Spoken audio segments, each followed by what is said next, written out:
Okay, so this is the second part of the fourth training session of the Modern United Nations Club. Okay, so I'm gonna first of all start by recapping the first part of the session so that anyone who hasn't attended or didn't attend the first part understands well the material. So, first of all, we discussed role play. So, how does role play a part in MUN and why does it matter? So, role play, of course, you're going to be playing a part of a delegate or representing a country in the in MUN conference. Okay, so really the importance of role play here is how to properly represent this country. So for example, you can't be so subjective. So you need to always be objective. So for example, if the country's views differs completely from your own views, you can't include your own views. You can't go off of the script because again, you're playing a role, like you're playing a role in a movie. You're an actor at this point. Okay. So you need to always understand your country's points of views well, even though they don't necessarily or they crash with your points of views. That doesn't necessarily mean if you represent it well and you represent the country's points of views well that you're that person. It just means that you're playing a role. So always be objective, understand your country's position well so that you can present it clearly and correctly. Okay, so don't include any information of your own or any opinion at that of your own, always your countries, no matter what. Then we discussed how to prepare a speech. So always in MUN you have two kinds of speeches, an opening speech and impromptu speech. Now I'm gonna go really fast because we discussed it in the previous session. So an opening speech is basically the speaker's list, okay? So in the speaker's list, first of all, you have a hook. Okay, a hook is a first impression. So you need to start your hook with something that could grab your audience attention. So you could start it with a question, quotation, facts or statistics or story that could possibly attract your audience attention right off the bat. So immediately once you start your speech, you attracted your audience attention with the appropriate hook, of course relating to the topic at hand. Then you have the purpose. The purpose is very simple, very direct. It's basically just like stating your country's stance. So how your country sees or how your country relates to the given topic. And then finally, the call for action. You're calling all countries or all countries in the committee or the committee to work together to resolve this issue. Then we have the impromptu speech, which takes place in the moderated caucus. Again, you have an introduction, not only just a hook, you have an introduction made up of a hook, again, first impression, and then a brief introduction to the subtopic and main points to be discussed. So you're introducing briefly the subtopic and what does the subtopic talk about. Okay, then in the body, you're gonna elaborate. So you're gonna state your claim, your country's claim, and then you're gonna provide the reason for that claim and then the evidence supporting it. So reason, claim, reason, evidence. So CRE. Okay. And then you have the conclusion. You're going to restate, summarize, and possibly include a recommendation or resolution. Then we have public speaking. Now, public speaking is very important because it really doesn't matter at this point, even if you write the best speech ever, if you don't represent it properly. So there are three types or like three components you need to consider when delivering a speech so that you have the best speech possible and you like delivered your speech the best you can, which are the verbal component. The verbal component focuses on the information you have in your speech, from examples, evidence, country's personal experience, and like negatives. So that's just focus on the material you have in your speech. Non-verbal, how you look, so from the way you dress, how you use hand gestures, how's your posture, facial expressions, eye contact, which can show confidence and can can show engagement, so you can engage with your audience. And finally, you have the paraverbal components. So this focuses on tone, speed, pitch, articulation. So how you present your speech. So, and it can be used to like emphasize certain parts of your speech. So the paraverbal component is very, very important and the most important part to consider when presenting a speech. Now, I went pretty fast because we discussed that in the previous session, and you can just watch the recording if you didn't attend it. Now, let's analyze. So we're going to be analyzing the two speeches. So the opening speech and the impromptu speech. So because me telling you that the speech is written like this is giving you a base, but you're not going to understand it, one, if you don't practice, and two, if you don't kind of analyze or see like pre-written speech. Okay, so let's get into the analyzing. So first of all, you have the opening speech. Okay, so this is the opening speech. Again, the speaker says. Now, one thing you need to pay attention on is the opening statement and the closing statement. Now, these two statements are super, super important because if you don't like say them, they will call you out on that. Like not saying honorable chair, fellow delegates, they will call you out for that. Like be certain. So you need to memorize these so much. Don't memorize your speech, memorize these. If it comes down to that, always memorize these two statements. Don't ever forget to say them. They're very important, they're very crucial. Okay, because they will call you out for that. Okay, so moving on. Okay, so we have the hook. So here we use two types of like hooks. We use a quotation. So as John Ridley once said, so the speech is about slavery, okay? Slavery was not a bad day on the job. It was not your boss yelling at you. It was not hard work for little pay. This was a full system of human subjugation. So this is a quotation. And then we moved on to rhetorical questions. But how? How can we be so selfish to the point of complaining about not having all of our rights when others are being enslaved, owned, and oppressed right in front of our eyes? So here, kind of like public speaking or how you present your speech plays an important part. So yeah, pay attention. So quotation attracts the audience quickly and the rhetorical question, but pay attention here. You need to, in your hook or in any hook, you need to focus on how you present yourself, how you present your speech. So the like how to deliver your speech components plays an important part in that. So yeah, and one thing I want to say is that in the opening speech, sometimes the hook takes the majority of the speech because the purpose and the call for action, there's not much to elaborate on. They're very like basic. They're always like the same thing. So yeah, that's in regards to that. So hook is like the majority of the speech, and it's always the first impression. So that's why in the opening speech, again, opening speech, first impressions, if you will. So that's why they kind of focus on the hook sometimes in the opening speech. Then you have the linking sentence. Now the linking sentence, if you notice, we didn't include it in like how to write an opening speech. It's not something you include. It's just kind of like to connect what you're gonna say in your like, or to explain the hooks you provided, or yeah, and what you're gonna say in your purpose. So you're linking your purpose and your hook. Okay, so that's the point of the linking sentence. So instead of reaching a finale, slavery evolved and proceeded with ruining people's lives worldwide until this very day. So it kind of continued from the questions, and then that's when you reach the purpose. So the purpose here, we're representing Poland. So Poland, being a developed and civilized nation, respects human rights to the fullest and certainly doesn't acknowledge slavery as it is. So that's the purpose. That's how Roman sees slavery. So it respects human rights and doesn't acknowledge slavery at all. Okay, so that's your stance, Poland's stance in regards to the topic.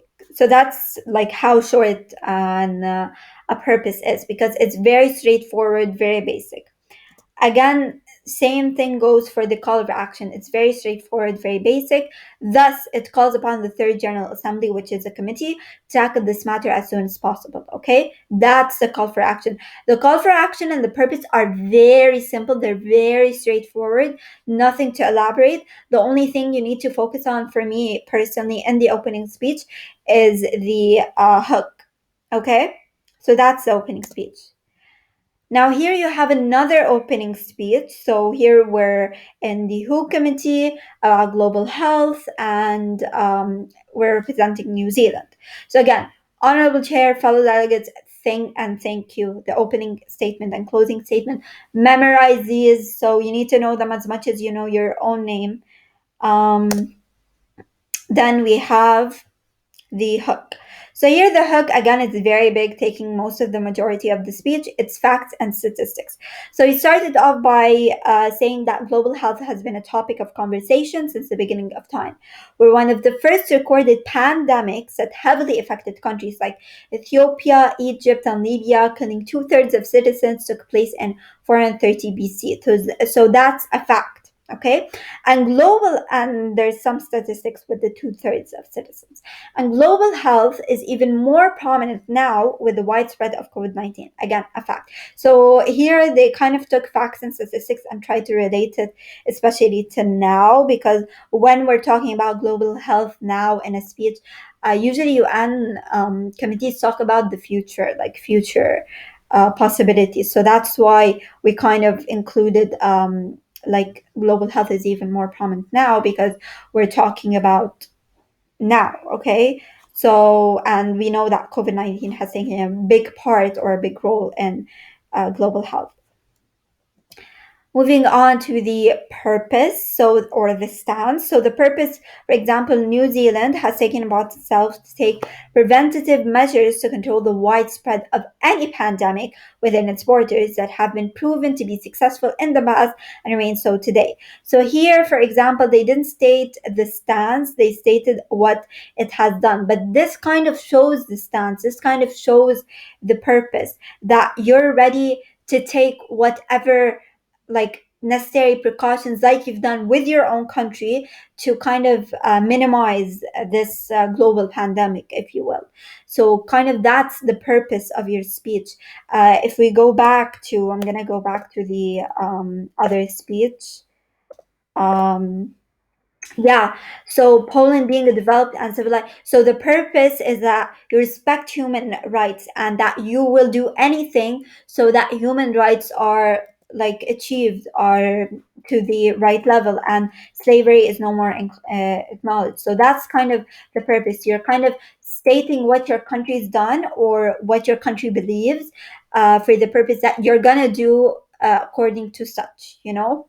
And then finally, we have again the call for action. So New Zealand calls upon the World Health Organization to course with other countries to implement the necessary actions for upcoming pandemic. So it's just calling them to action to work together to kind of take the necessary measurements or necessary actions to resolve this issue. Again, it's very basic. Then finally, we have the impromptu speech. Now, the impromptu speech really, it doesn't really differ from the opening speech. It kind of just differs in some ways. And the impromptu speech, sometimes it's pre-prepared, sometimes it's prepared on the spot. Really depends, you know. So that's why you need to have like all your information ready, because you might have to just do an impromptu speech on the spot. So again, opening statement, closing statement, very, very important. Don't ignore those, okay? Then we have the introduction. So there we had a hook. Here we have an introduction. An introduction is made up of a hook. It's also made up of like stating the subtopic, okay, or a brief introduction to subtopic. Which shows the points that we're going to talk about. So, for example, here the hook is safety, safety, and safety. That is the duty of the Disarmament and Security Committee. So here they use repetition as a hook. Now, those were not one of like the types of hooks we included, but if you research more, you could use this type of hook. We just gave you the basic ones to use. So this delegate used like repeated that that phrase. Why? Because it related to the committee. So you can do that. And here, public speaking is very important because when reading it, it's very monotone, safety, safety, and safety. That is the do. But when you kind of like present it, safety, safety, and safety, that is the duty of the Disarmament and Security Committee. But autonomous weapons endangers that safety we speak of. See how kind of like I presented it? So that's how public speaking plays a role in the speech. Then we have the introduction subtopic. We said autonomous weapon endangers that safety we speak of. You see, we're in the Disarmament and Security Committee, and we're talking about like biotechnology and how it affects wars. So a subtopic here is autonomous weapons, which are like not man controlled weapons. So they're kind of automated. So not there's not a man controlling that weapon. It's like robotic. Okay. Um, yeah. So it endangers that safety we speak of. We're kind of just telling we're just introducing the subtopic because of course the whole committee is about security. So that's why we're introducing the subtopic in a way about autonomous weapons endangers that safety we speak of. Then we have the body. So again, claim, reason, and evidence. The claim here, representing the Kingdom of Netherlands, it deems the usage of autonomous systems prohibited under international law. Why? The reason for the purpose of endangering the human race. Now, we did include another kind of like if you will, claim that it has dismissed the idea of banning such systems because it's facing the reality that they are a product of a development that seems to be unstoppable. So here the evidence really depends. You can include like statistics if you want to. Really, you can include anything in your evidence, but really just focus on the claim and the reason. Claim, reason, and evidence are very important in your body so that you can properly elaborate. Now, the speeches aren't very long if you realize because you usually have 1 to 1 and 30 seconds maximum to represent your speech, no more. You don't have any more time. Speeches, from 1 to 1 minute 30 seconds or not more than that. Then we conclude. So the conclusion, we have the restatement there and recommendation. So the restatement is that kind of autonomous weapons are very important. Now we included a recommendation. So the autonomous weapons like cause are like very risky, so that's the restatement. It's indirect. Okay, it's indirect. You don't have to restate everything you said, but we did recommend something. As I said, you can include recommendation or resolution. So therefore we urge every country that recognizes the importance of this matter to work with other concerned countries to start and finish in negotiations on a new international treaty to maintain meaningful human control over automated weapons and minimize the usage of such weapons.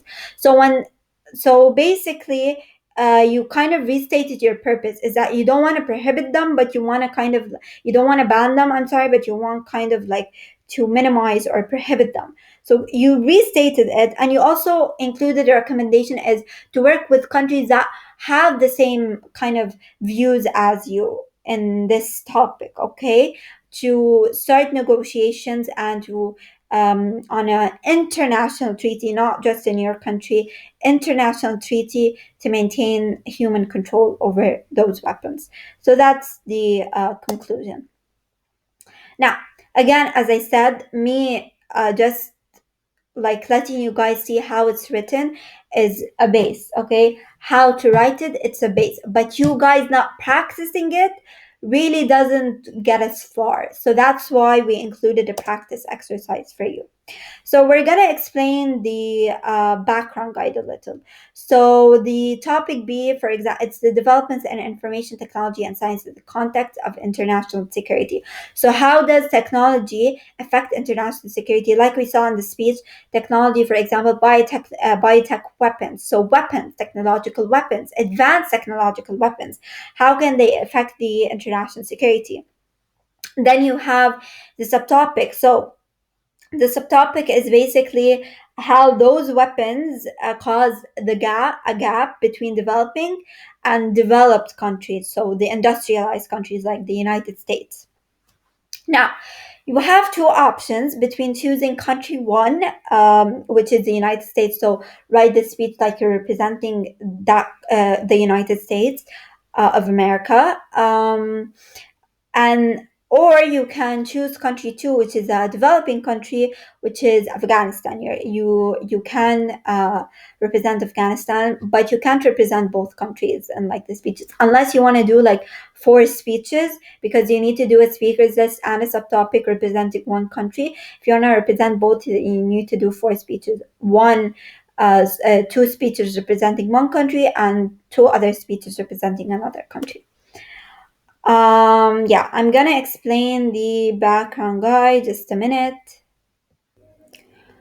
Okay, so now in the background guide, I did write some comments so that you guys understand better, and I did highlight a few things, but unfortunately, that background guide isn't with me at this moment, so that's why I can't open that exact background guide. This is the same background guide, but I just didn't here I didn't highlight the information, but if you open that background guide that I sent you, you'll see all the information highlighted and all the comments, so don't worry, it's not lost. So for example, but I do remember the things I highlighted. So first of all, again, the topic, they give a kind of like background information about the topic. This is not country specific, this is just like the committee or UN specific. Okay, so this is not specific to the country you've chosen. Now they did give you some history, so the history part you can utilize it in your in your speech, and you're gonna see, for example, in the global health speech that I showed you, I did utilize like the history part or the background part in the background guide to use it in my hook. So you can use that in your hook or introduction. Okay, and then you, for example, have like a definition of developing countries, like a quote. Again, you can use that.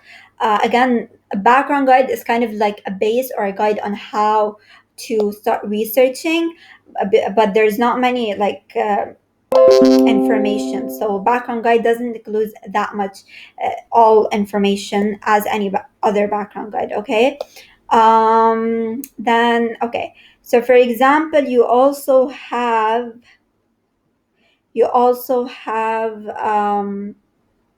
the current situation of the topic. You have past resolutions. This can help you in kind of creating future resolutions, because you're learning kind of what happened in the past, and you can build on them, or you can kind of improve them, if you will. So yeah, I suggest checking that out. You also have that there has been a kind of like a debate on the topic of kind of helping the development of countries, like developing countries through technology from industrialized countries. But again, there has been a debate for that, especially because, for example, the United Nations is concerned because those countries are using, or some countries are using that technology for creating like weapons. For example,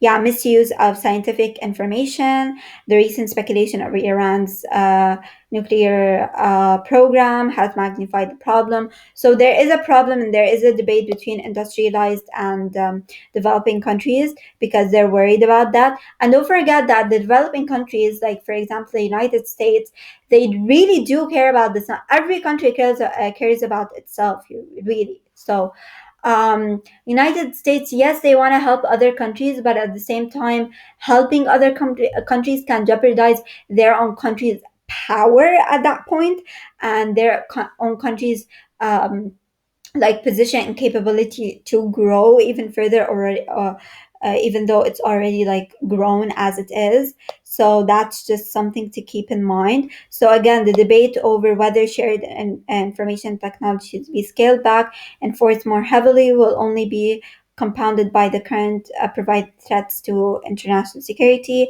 Iran's nuclear program has served as warning to industrialized nations that their contributions to increasing development in other nations are being used for military purposes, and purposes that threaten their security in many cases. So we should pay attention to that. Now here you have kind of like block positions about United States, United Kingdom, Russian Federation, and China. The only country you're responsible for is United States or Afghanistan. But Afghanistan isn't present here, okay? And if you're thinking about choosing United States just because it's easy and information is here, true, okay, I don't blame you, but keep in mind that not all the information is here, and that kind of won't help you. It will help you like a certain percentage, but doing Afghanistan will just help you work out what you do in the future better. But United States is really a hard country at the same time to handle. So yeah, don't kind of like um, see United States as the easier option. They're both harder than the other, so just kind of weigh your options carefully when choosing. So then you have the focus questions. Now, the focus questions can help you in like determining resolutions. The most important one is that are industrialized countries trying to contain technological power and prevent developing nations from acquiring power. That can help you in your speech and in your research, and like in resolutions, and as well what are the underlying political theories in the debate, which is about like the help of industrialized countries. So that can help you in your speech because the subtopic is about the gap between industrialized and developing countries. Now, these are some references, and this background guide, this topic, and this background guide is taken from. It's one of the topics.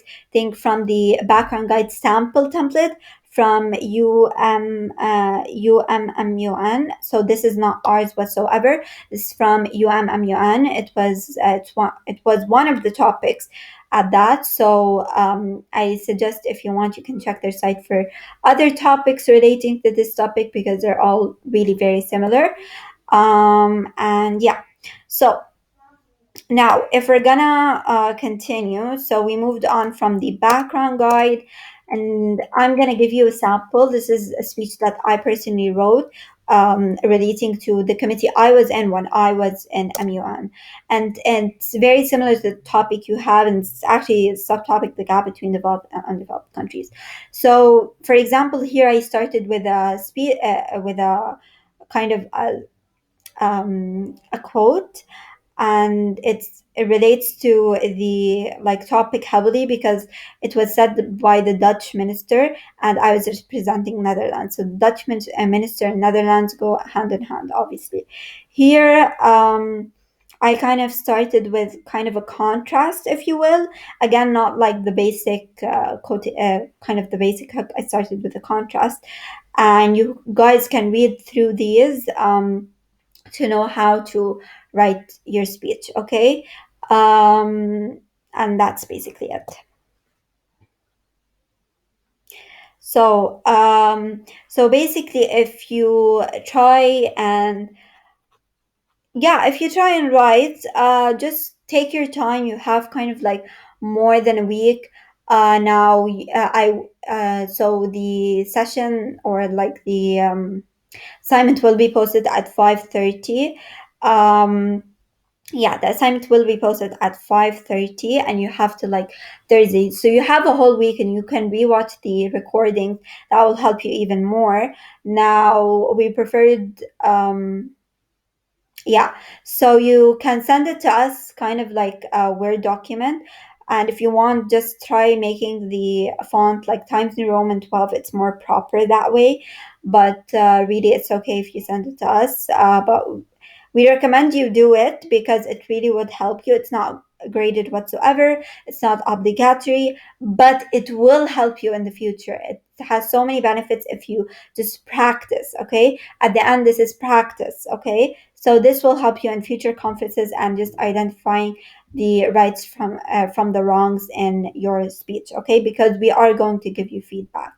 So yeah, and upon that, we reach the conclusion of our session. Hope you guys enjoyed this session. Hope you guys benefited from this session. And feel free to ask any of us any questions you have. And yeah, looking forward to next week's session. And bye. Hope you have an amazing weekend.